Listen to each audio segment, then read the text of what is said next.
நம்ம helmet போடலானாலும் fine, document சரியா வச்சு இல்லலானாலும் ஃபைன். ஆனா இவங்க ரோடு மட்டும் ஒழுங்கா போட மாட்டாங்களாம். என்னங்க சார் உங்க நியாயம்? ஏன் அந்த சர்வெண்ட் உங்களை முறைக்கிறார் தங்கம்?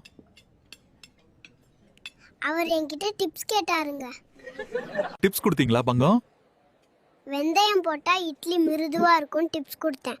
பையப்புள்ள முறைக்குது. லட்டு என்ன இங்க நிக்கிற? பசிக்காத கடவுளுக்கு 100 ரூபாய் காணிக்கையும் பசித்தவனுக்கு 1 ரூபாய் பிச்சையும் தரும் படித்த முட்டாள்கள் தான். வீட்டுல அம்மா பொண்டாட்டி பிரச்சனை ரொம்ப அதிகமா இருக்கு லட்டு. என்னாச்சு அங்கிள் சொல்லுங்க. உங்களுக்கு என் சமையல் பிடிக்குமா இல்ல உங்க அம்மா சமையல் பிடிக்குமான்னு கேள்வி கேட்கறா. என்ன செய்யறதுனே தெரியல லட்டு. எனக்கு 2 பேர்ல யார் சோறு போட்டாலும் பிடிக்கும்னு சொல்லுங்க அங்கிள். ஏன்னா நமக்கு சோறு தான் முக்கியமுங்க. சில்லி சார் இன்னைக்கு என்ன பண்ணீங்க? என்னத்த சொல்லுவானுங்க, பெரியவங்க சொன்னதை அப்படியே செஞ்சா அடிக்க வராங்க.